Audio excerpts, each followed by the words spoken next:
What was all that blinking about? I mean, school has been pretty rough and I want to tear my eyes out, and maybe that's one reason, but I don't know. But I'll give you a little hint. I don't even know what hint to give. I'll just spoil it. It's Morse code. Now, if I give you a little Morse code sheet, will you guys be able to decode what I'm saying?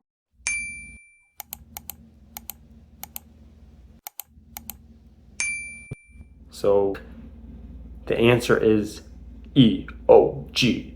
It's in a game. Sorry, got carried away there. The answer is EOG. But what is an EOG?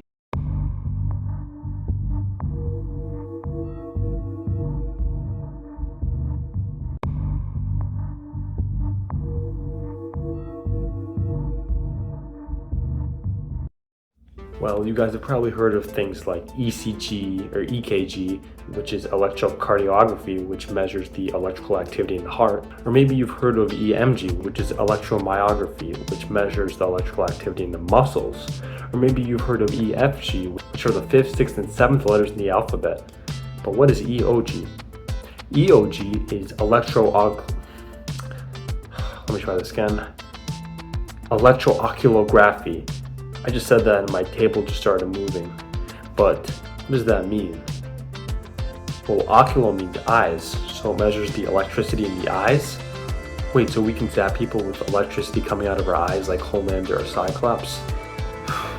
No, not like that. I'm saying hypothetically, if we were able to drive a magic school bus into your eye and see what's going on inside there, we would see these cells called photoreceptors, which are cells that allow our eyes to see color. Specifically, there's rods that allow us to see black and white and in dark places, and cones, which allow us to see color. But that's a whole other video. But these cells have a lot of different ions like potassium or sodium or chlorine, and these ions have different charges, like chlorine will be negatively charged, potassium will be positively charged. And as a result, these cells have a difference in charge throughout them, so they have this thing called a gradient, meaning they're polarized in charge. So when you look at the eye and you see that these cells are separating the cornea from the retina, you see that there's a difference in charge between the cornea, which is the outer part of your eye, and the retina, which is the inner part of your eye, broadly speaking. And this difference in charge literally means that there's an electric potential or a potential difference. And that, my friends, is what the EOG measures, the difference in charge between the retina and the cornea that usually happens or changes when you move your eye muscles. Now, don't get any ideas about making this a weapon. The signal comes out to be like 1 microvolt, which is like 0.000001 volts, around that magnitude. So it's pretty weak, but we can use this signal to track a lot of stuff in the eye, like tracking eye movement, or where the eye is looking, or like more serious issues like tracking eye strain. Or in this video, we're gonna count blinks. So how are we gonna put this plan into action?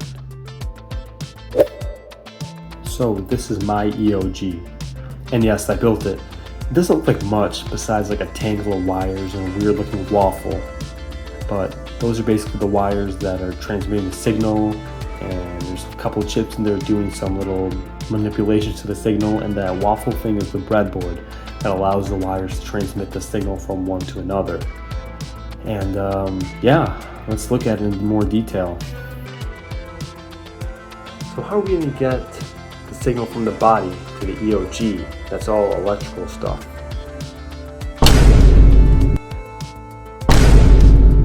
Now what did I do that for?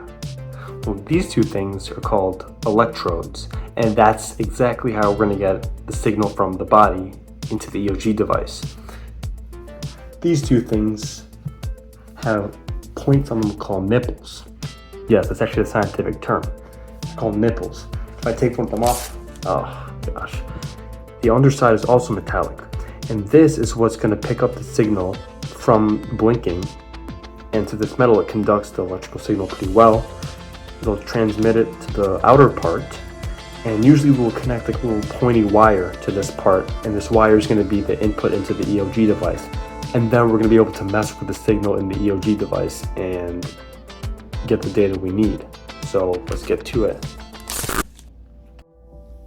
So this is going to be our key from getting the signal from under the skin onto the device. Moving on from the electrodes, let's look at the first part of this device. The first part of this device is marked by that little black chip and the surrounding resistor. And this makes up an amplifier, which basically makes this input signal bigger by a certain factor, which is determined by the strength of the resistor that connect to the amplifier.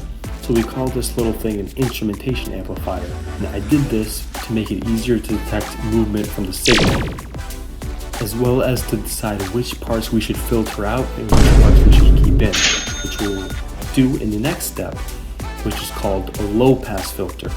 The output from our amplifier goes into the input for this filter. And since it's been amplified, we can see what's going on in the signal a little bit better than before.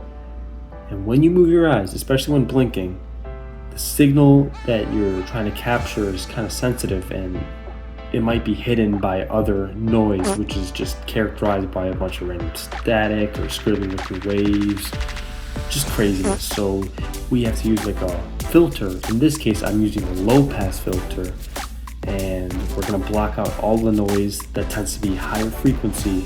We only want the more basic pattern, which is characterized by a low frequency. So when we do this, so we can see only the part of the signal that we're interested in. Great, now we have an amplified clean wave. What's next?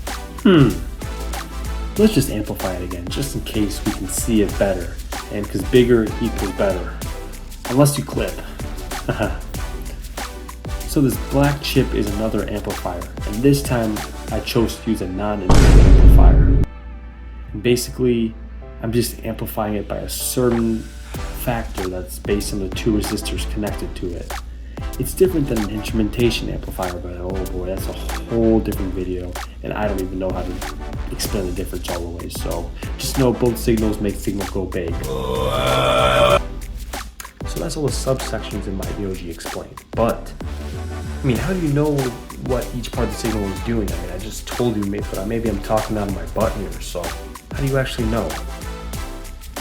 Well, if you look a little closely here, I plugged in wires in each part of the subsection, and they all feed into this fancy looking device called an oscilloscope. And it works with different types of waves, not microwaves, electric waves, yeah.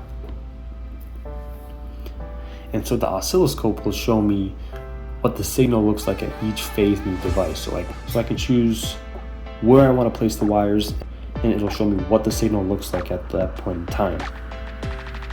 I just chose to plug it in where the input wave is going to the EOG, so it worked. And I plugged in the second checkpoint at the end, or the output of the amplifier. So basically it shows you like a in and out, like one of those horrible function machines that do in elementary school math. It's like a input, and then like a big mysterious box, which is my EOG, and then an output. And basically that just lets me see what the signal looks like pretty much raw versus what it looks like filtered. So let's see it in action. Please ignore my stupid facial expressions. I'm just doing it to get the best possible data, you know. I just gotta do what's best for the game. Notice how each peak is much clearer and more distinct in the green signal. Now all of a sudden encoding Morse code over blinks doesn't seem too bad, right? You can just count the blinks here and there. You can tell where one letter starts and one letter begins. So that'll do it, guys. I'm trying to cut down on my video time just because it takes a long time to edit. I'm trying to get these things out ASAP. Don't know how good of a job I did, but we continue. I hope you enjoyed today. And yeah, I try to make it a little special because this is something I actually created myself instead of just buying from the store or just buying online. So hope you guys enjoyed it. I'll try to make more of these now that I'm growing as an engineer, or trying to grow as an engineer. And yeah, see you in the next one.